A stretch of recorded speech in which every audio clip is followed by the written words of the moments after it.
நடிகர் திலகம் செவாலியே சிவாஜி கணேசன் அவர்களின் திரைப்பயணத்தில் நெஞ்சிருக்கும் வரை 1967 வெளிவந்த திரைப்படமாகும். ஸ்ரீதர் இயக்கத்தில் வெளிவந்த இந்த திரைப்படத்தில் சிவாஜி கணேசன், முத்துராமன், கோபாலகிருஷ்ணன், KR விஜயா ஆகியோர் நடிச்சிருந்தாங்க. மேலும் VS ராகவன், செந்தாமரை, கீதாஞ்சலி, மாலி ஆகியோரும் நடிச்சிருந்தாங்க. இயக்குனர் ஸ்ரீதர் மற்றும் சித்ராலயா கோபு இணைந்து படத்தின் திரைக்கதை மற்றும் வசனத்தை எழுதியிருந்தாங்க. சித்ராலயா நிறுவனத்தின் சார்பில் இயக்குனர் ஸ்ரீதர் அவர்களே இந்த திரைப்படத்தை ப்ரொடியூஸ் பண்ணியிருந்தார். படத்துக்கு மெல்லிசை மன்னர் MS விஸ்வநாதன் அவர்கள் இசையமைச்சிருந்தார். பாடல் வரிகளை கவியரசர் கண்ணதாசன் மற்றும் வாலிப கவிஞர் வாலி அவர்கள் எழுதியிருந்தாங்க. வறுமை சூழ்ந்த நாயகன் நாயகி இடையிலான காதல், நட்பு, உறவை மையப்படுத்திய கதை அம்சத்தில் உருவான படமாகவும் இயக்குனர் ஸ்ரீதரின் சிறந்த படைப்புகளில் ஒன்றாகவும் நெஞ்சிருக்கும் வரை திரைப்படம் அமைந்துள்ளது. பிளாக் அண்ட் ஒயிட் சினிமா காலகட்டத்தில் வித்தியாசமான கதை, திரைக்கதையுடன் கூடிய படங்கள் மட்டுமல்லாமல் சிறந்த காதல் காவியங்களை கொடுத்து ரசிகர்கள் மனதில் இடம் பிடித்தவர் இயக்குனர் CV ஸ்ரீதர் அவர்கள். அவருடைய இயக்கத்தில் சிவாஜி கணேசன், KR விஜயா, முத்துராமன், V கோபாலகிருஷ்ணன் ஆகியோர் பிரதான கதாபாத்திரங்களில் நடிச்சு வெளியான படம் நெஞ்சிருக்கும் வரை. இந்தியா, பாகிஸ்தான் இடையே நடந்து வரும் போரை அடிப்படையாக வைத்து இந்த டைட்டில் படத்தை உருவாக்க நினைத்த இயக்குனர் ஸ்ரீதர் அதுக்கப்புறம் அந்த திட்டத்தை கைவிட்டார். ஆனால் டைட்டிலை மட்டும் அப்படியே வைத்துக்கொண்டு வங்காள மொழி நாடகமான சுதா என்பதை அடிப்படையாக கொண்ட புதிய கதை, திரைக்கதை ஒன்றை அமைச்சார்.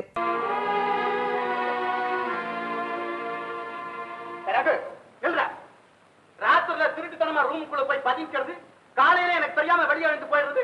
என்னடா என்ன கண்ணாமூச்சி விளையாடுறியா? எத்தனை நாளைக்கு தான் நானும் போனா போகுதுன்னு பேசாம இருக்கிறது? வாடகை கொடுக்க வக்கீல் ரூம காலி செய்ய வேண்டித்தானே? மானம், ரோஷம், சூடு சொல்லல ஏதாச்சும் இருந்தா நான் சொல்றது உனக்கு உரைக்கும். இப்படி இருக்கிறத விட நாக்க பிடிங்கிட்டு சாகலாம் சார். மனுஷன் சாகிறது சுலபம் சார், ஆனா வாழ்றதுதான் கஷ்டம். ஏன்னா கடவுள் சாகர உரிமையை மட்டும் நம்ம கிட்ட கொடுத்துட்டான், வாழ வைக்க வேண்டிய பொறுப்பு அவனே வச்சுக்கிட்டான். அவன் ஆட்டி வைக்கிறான், நாம ஆடுறோம். அதான் சார் தத்துவம். கேட்டா நான் உன்னை தத்துவமா கேட்டேன்? இல்ல சார், வாடகை கேட்டீங்க. அவனா பார்த்து இருந்தாடா வாடகை பெரியவர்கிட்ட கொண்டுட்டு போய் கொடுத்துருன்னு சொன்னா கொடுத்துட்றேன். அது வரைக்கும் கொஞ்சம் பொறுமையா இருக்க கூடாதா சார்? கேலியா பேசுற? கேலி இல்ல சார், ஆசியம். இந்த பாருங்க, இந்த பையன் திடீர்னு நெஞ்சு வலியால துடிச்சு போய் சுருண்டு நடு ரோட்ல கீழே விழுந்துட்டான். அட விழுந்தவன் செத்து தொலைக்க கூடாது, இன்னும் என்னென்ன கஷ்டத்தை அனுபவிக்கணுமோ பொழைச்சுக்கிட்டான். இவனை தூக்கிட்டு நான் வீட்டுக்கு வந்தா நீங்க நிலைமை தெரியாம வாடகை கேட்கறீங்க சார். சார் மாதிரி சந்தர்ப்பங்கள்ல யாருக்கா இருந்தாலும் ஆத்திரம் வரும், இல்லாட்டி வேதனை வரும். எனக்கு இதெல்லாம் பார்க்க சிரிப்பு தான் சார் வருது. சார், நாம மாமூலா போடுற வாடகை சண்டையை நாளைக்கு வச்சுக்கோமே பிளீஸ். இவன் கொஞ்சம் ரகு, அவனுக்கு சாப்பிட என்னடா கொடுக்க போற? கொடுக்க வேண்டியது ஆப்பிள் ஜூஸ், கொடுக்க போறது 2 கிளாஸ் சுடு தண்ணி.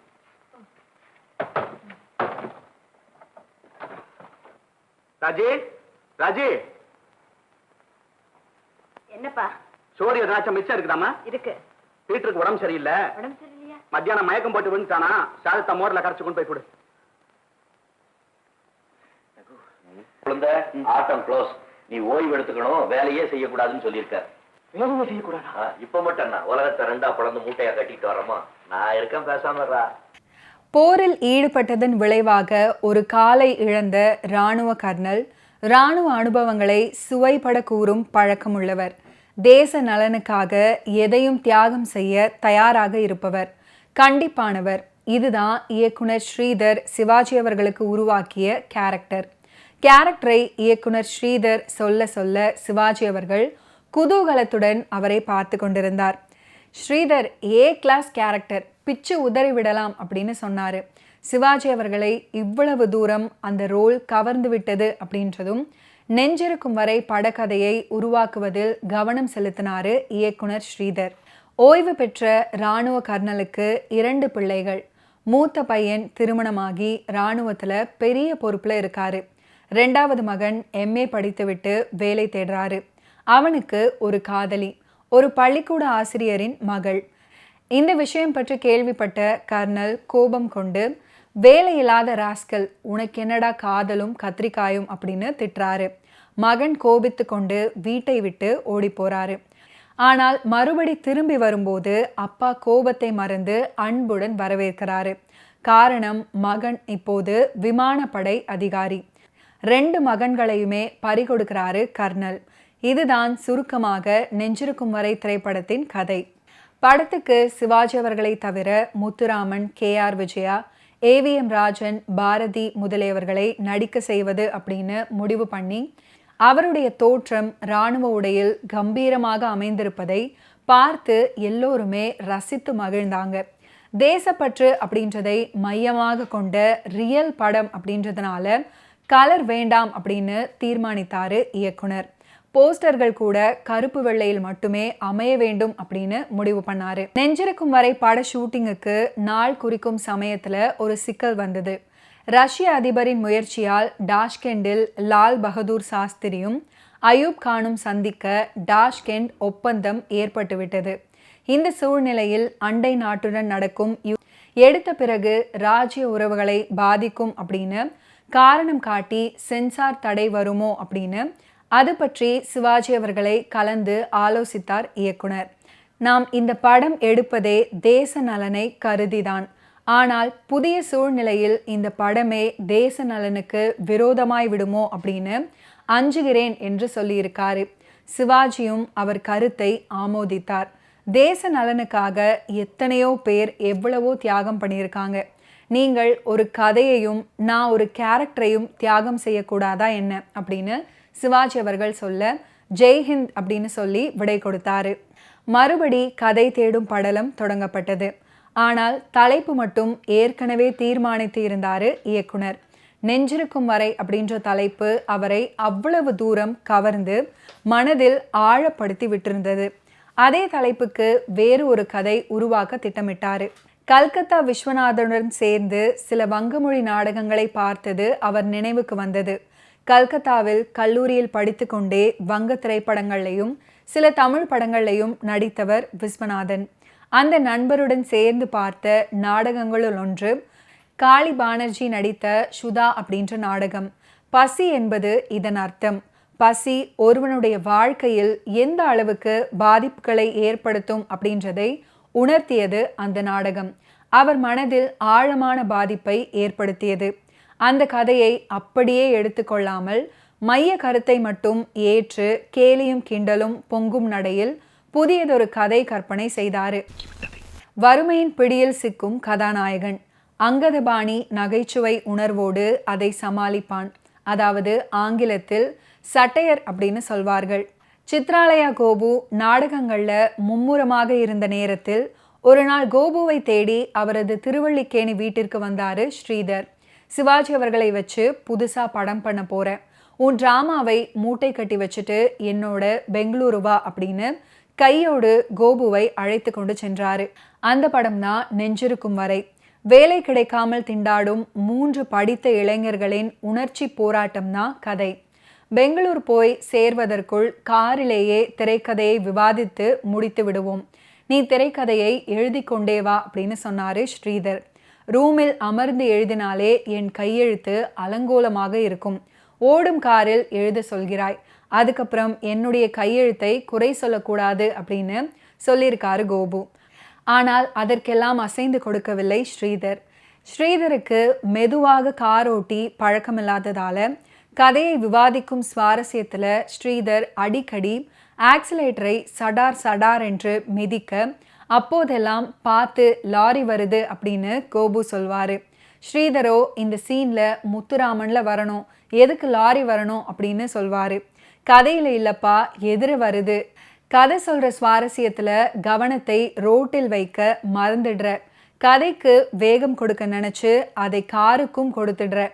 பெங்களூரு போய் சேர்றதுக்குள்ள திரைக்கதை முடியுதோ இல்லையோ நம்ம 2 பேர் கதையும் முடிஞ்சிட போறது. நெஞ்சிருக்கும் வரைன்னு தலைப்பு வச்சுட்டே படம் ரிலீஸ் ஆகும் வரை நமக்கு உயிர் இருக்கணும் இல்லை அப்படின்னு கோபு அலற, இந்த நகைச்சுவை உணர்வு தாண்டா எனக்கு ஹார்லிக்ஸ், நீ பக்கத்துல இருக்கிற வரைக்கும் எனக்கு எதுவும் ஆகாதுடா அப்படின்னு ஸ்ரீதர் அவர்கள் கூறியது போலவே முழு கதையும் காரிலேயே விவாதித்து முடிச்சிட்டாங்க.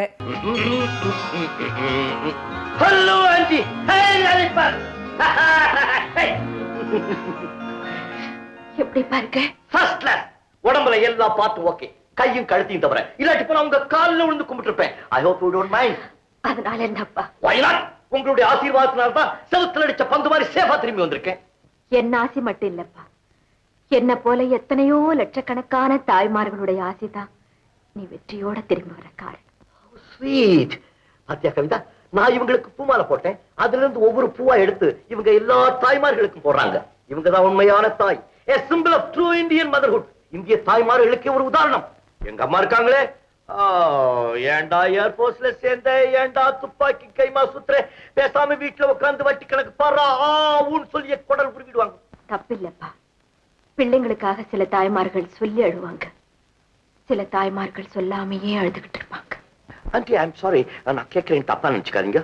உங்களுக்கு குழந்தை இல்லை? இருக்காப்பா, உன்னை போலவே ஒரு பையன்.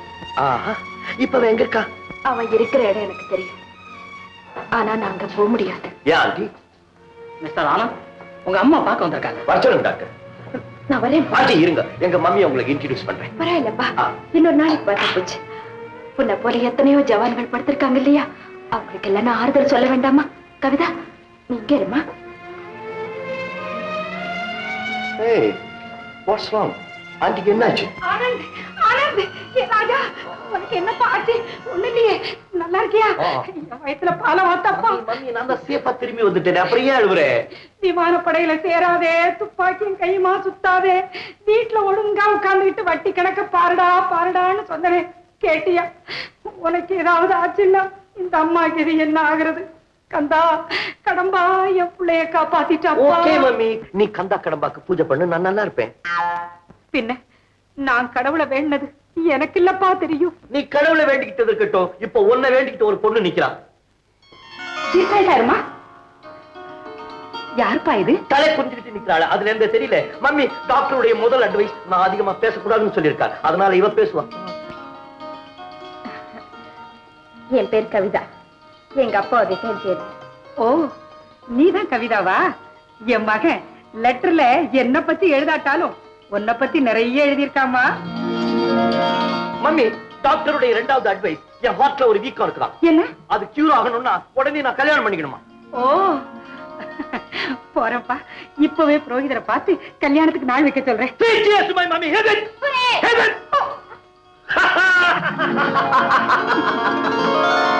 ஓகே வியூவர்ஸ், இன்னைக்கு நிகழ்ச்சியில் நடிகர் திலகம் சிவாஜி கணேசன் அவர்களுடைய ஃபிலிம் கெரியரில் நடந்த பல இன்ட்ரெஸ்டிங்கான விஷயங்களை நீங்கள் பார்த்து தெரிஞ்சிருப்பீங்க. மீண்டும் அடுத்தடுத்த எபிசோட்ஸில் சந்திப்போம். நன்றி, வணக்கம்.